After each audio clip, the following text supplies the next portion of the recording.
The sun was high, the kind of day that makes you want to stretch out on a blanket, close your eyes and let the warmth soak into your skin. For Marcus, it was a rare day off from work, and he wasn't about to waste it.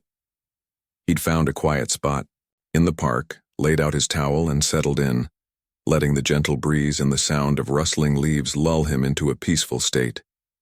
But peace, as Marcus would soon find out, was a fragile thing, especially when someone like Karen was around. Karen had been walking her dog, a small yappy thing that seemed to mirror her energy, when she spotted Marcus. To anyone else, he was just a man enjoying the sunshine. But to Karen, he was out of place. Her eyes narrowed, her lips pursed, and before she even realized what she was doing, her phone was in her hand. 911, what's your emergency? The operator's voice crackled through the line. Karen took a deep breath, her tone dripping with urgency. There's a man here, she said, her voice low but sharp. He's just lying there. I don't think he belongs here. Can you send someone to check it out? On the other end of the line, the operator paused, trying to make sense of what Karen was saying. Ma'am, is the man causing any disturbance? Is he threatening anyone? Karen hesitated, her grip tightening on the leash as her dog barked at a passing squirrel. Well, no, she admitted, but he's just there, and it doesn't feel right. The operator sighed, masking her frustration. Ma'am, unless the man is breaking the law or posing a threat, there's nothing we can do. Enjoy your day. The line went dead, and Karen stared at her phone, her cheeks flushing with a mix of anger and embarrassment. How could they not see what she saw? How could they not understand that something was off?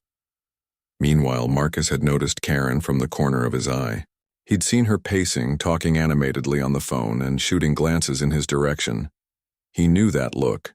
He'd seen it before, too many times before. It was the look of someone who had already decided he didn't belong. But Marcus wasn't about to let her ruin his day. He sat up, stretched, and reached into his bag for a bottle of water. As he took a sip, he noticed something glinting in the grass nearby. Curious, he leaned over and picked it up. It was a small silver keychain, but what caught his attention was the emblem on it, a logo he recognized instantly. His heart skipped a beat. This wasn't just any keychain.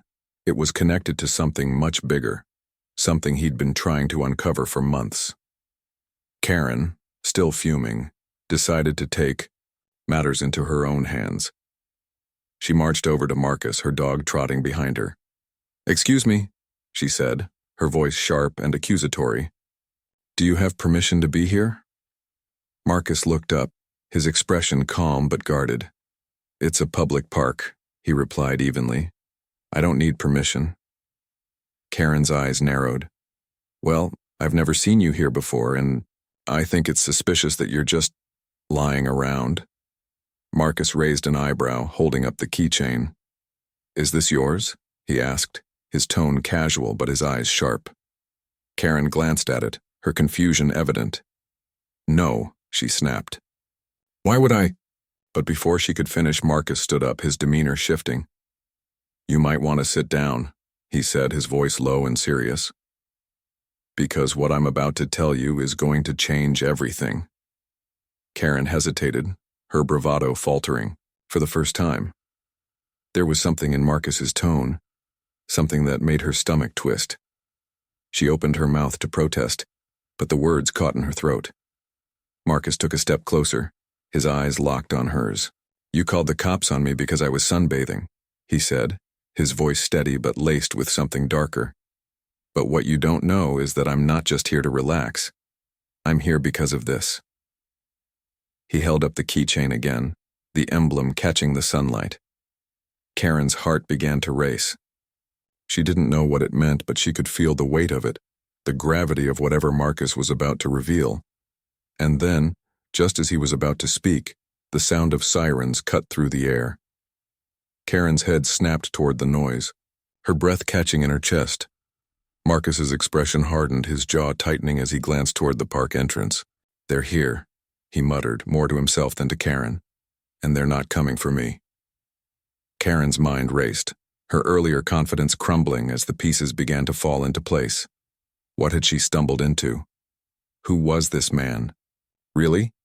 And why did she suddenly feel like she was the one in danger? The sirens grew louder, closer, and Marcus took a step back, his eyes never leaving Karen's. "You wanted to know why I'm here," he said, his voice barely above a whisper. But now it's too late. The first police car screeched to a halt at the edge of the park, its lights flashing. Karen's heart pounded in her chest as she watched Marcus turn and walk away, disappearing into the trees. She wanted to call out, to stop him, to demand answers, but her voice failed her. All she could do was stand there frozen as the officers approached, their faces grim. One of them held up a photo showing it to Karen. "Have you seen this man?" he asked, his tone urgent. Karen's eyes widened as she recognized the face in the photo. It was Marcus. But the name underneath it, the name that sent a chill down her spine, was one she'd heard before. One that carried a weight she couldn't begin to comprehend. The officers began to fan out, searching the park. Karen's mind reeled. What had she done? Who had she just confronted? And what was about to happen next? The answers were out there, hidden in the shadows, waiting to be uncovered. But one thing was certain. This wasn't just about a man sunbathing in the park anymore. This was something much bigger, much darker, and Karen was right in the middle of it.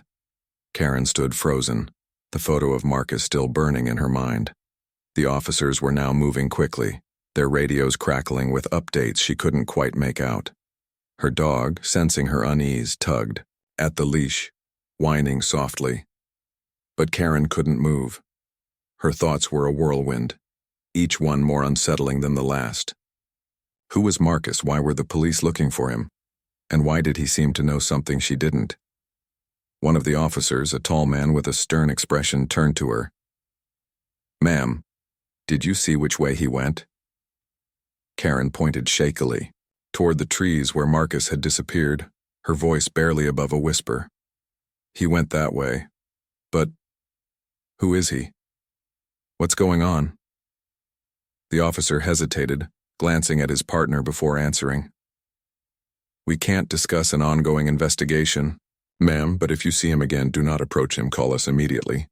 Karen nodded, though her mind was still reeling. She watched as the officers moved toward the trees, their flashlights cutting through the shadows even in the daylight. As the commotion faded, Karen finally found the strength to move. She stumbled to a nearby bench, her legs feeling like jelly. Her dog jumped up beside her, nuzzling her hand, but she barely noticed. All she could think about was Marcus, his calm demeanor, the way he'd looked at her when he held up that keychain. There was something about him, something she couldn't quite put her finger on. He wasn't just a random man sunbathing in the park. He was something else. Her phone buzzed in her pocket, startling her. She pulled it out and saw a notification from a local news app. The headline made her blood run cold. Police search for man connected to high-profile corporate scandal. She clicked on the article, her hands trembling as she read. The details were vague, but one name stood out. Clearwater Technologies. It was a company she'd heard of before, though she couldn't remember why. The article mentioned an internal investigation, missing funds, and a whistleblower who had gone silent. And then, at the bottom of the article, there was a grainy photo of a man. It was Marcus. Karen's breath caught in her throat. She stared at the photo, her mind racing.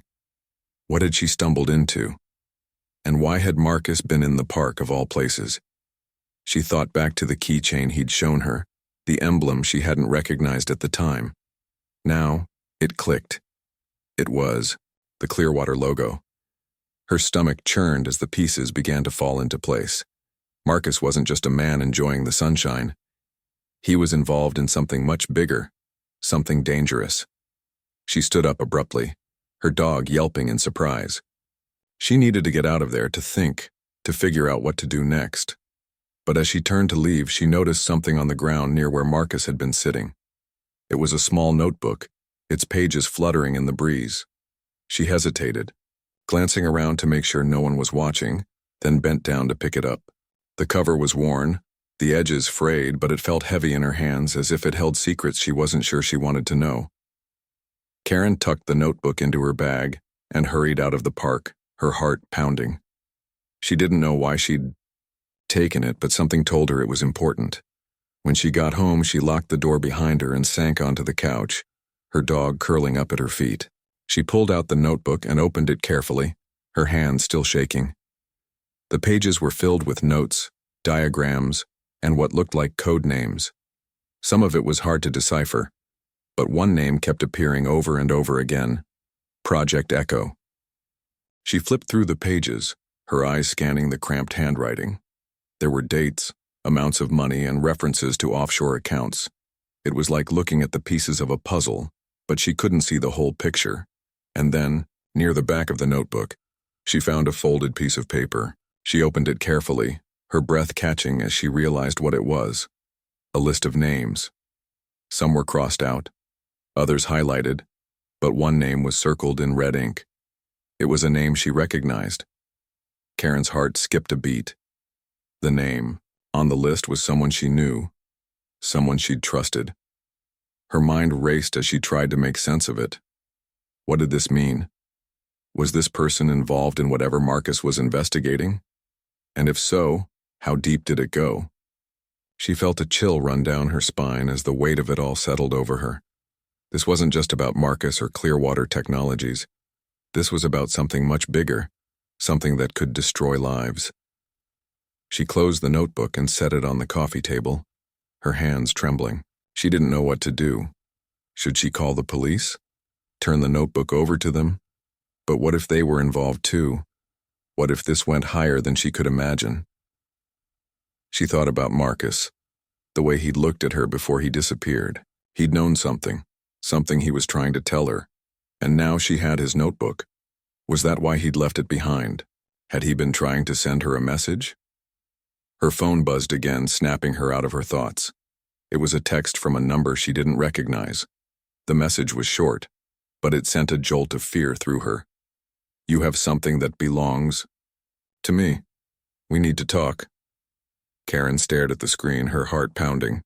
Was this Marcus? Or someone else? She didn't know, but one thing was clear. She was in way over her head. She glanced at the notebook, then back at her phone.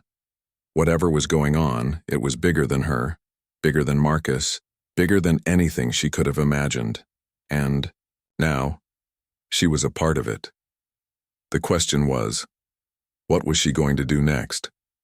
The tension in the room was palpable, the air thick with uncertainty. Karen knew one thing for sure. This was far from over. And whatever happened next, it was going to change everything.